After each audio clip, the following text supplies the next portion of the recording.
Unauthorised parking, রাস্তা আটকে গাড়ি, অটো, টোটো দাঁড়িয়ে থাকছে, ট্রাফিক জ্যাম হচ্ছে, অ্যাক্সিডেন্ট হচ্ছে, কিন্তু পুলিশ দেখেও দেখে না। আমি বললে তখন একবার সেফ ড্রাইভ সেভ লাইফ করে 7 দিন দেখানোর জন্য, তারপরে আবার যেমন ঘুমিয়ে পড়ার আবার ঘুমিয়ে পড়ে।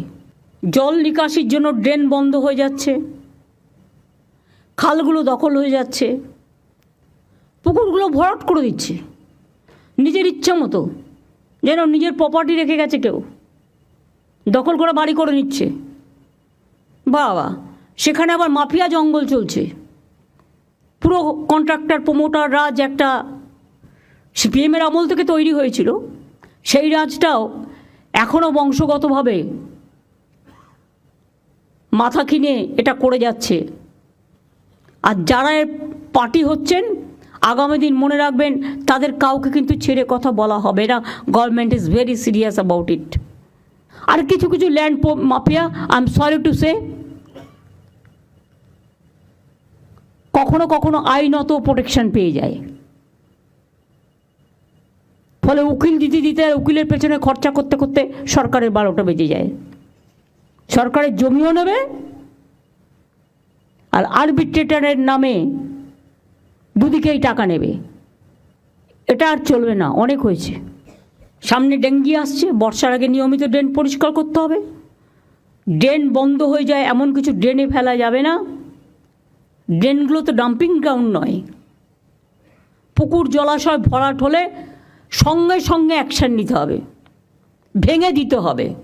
সে যারই হোক, আর যত বড় নেতারই হোক, আর যত বড়ই পুলিশ বা অফিসাররা এর মধ্যে জড়িত থাকুক না কেন। ইললিগাল কনস্ট্রাকশন চলছে তো চলছেই, আকাশ সমান বাড়ি উঠে যাচ্ছে। এখন আবার স্টেটের যে কালারটা সেটাও কেউ মানে না, ইচ্ছা মতো। এমনকি বাড়ি ভেঙে পড়লে দোষ হচ্ছে আমাদের, করবার সময় কেউ দেখার থাকছে না। ভাঙা বাড়ির অনেকবার নোটিশ দিয়েছে কলকাতা কর্পোরেশন, আমি জানি, বড় বাজার থেকে শুরু করে অনেক জায়গায়, কিন্তু দে আর নট লিসনিং। ওদের বলতে হবে, তাহলে তোমাকে এফিডেভিট করে বলতে হবে যে আমার কোনো ঘটনা ঘটলে সরকার দায়ী নয়। দিনের বেলায় বিভিন্ন জায়গায় স্ট্রিট লাইট জ্বলছে, কেউ দেখেও দেখে না। জল পড়ে যাচ্ছে, দেখেও দেখে না। সব জায়গায় একটা টাইম করে দাও স্ট্রিট লাইটে, 5:30 থেকে ইভিনিংয়ে সকাল 5:30। তার বেশি যদি জ্বলে সেই ডিপার্টমেন্টকে টাকাই দেবো না।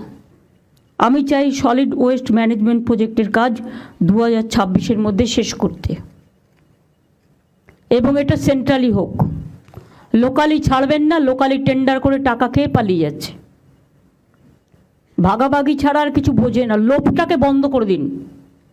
যারা লোভ করবে তাদের মুখে একদম পুরো ললিপপ দিয়ে অথবা লুকোপ্লাস্টার দিয়ে বন্ধ করে দিন। কত লাগবে জীবনে বাঁচতে গেলে, কত চাই? কোনো টেন্ডার আমি লোকালি করতে দেবো না, সব সেন্ট্রালি হবে, এবং সেন্ট্রালের হাতেই ইনফরমেশান থাকবে। গরুর টাকা সবচেয়ে বেশি খায় বিজেপি, কয়লার টাকা সবচেয়ে বেশি খায় বিজেপি, বালি থেকে শুরু করে পাথর সবচেয়ে বেশি খায় বিজেপি, কিন্তু টাকাটা যায় পুলিশের থ্রুতে। ওভারলোডিং ট্রাক, এর থেকে একটা বড় ইনকাম আসে, সেটা যায়। এগুলো সব আমি এখন শুনতে পাচ্ছি।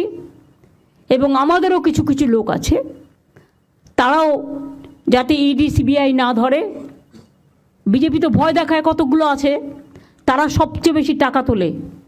কোনো এমএলএ এমপি মিনিস্টার থেকে শুরু করে পুলিশ অফিসার, জেলা এসডিও ডিএম থেকে শুরু করে আইসি থেকে শুরু করে, কারো কারো অভ্যাস হয়ে গেছে আইসি হলে যতটা পারি ইনকাম করে নি, এসডিও হলে একটা সঞ্চয় করে নি, ডিএম যে কদিন থাকবো সঞ্চয় করে নি দেশে পাঠিয়ে দিই।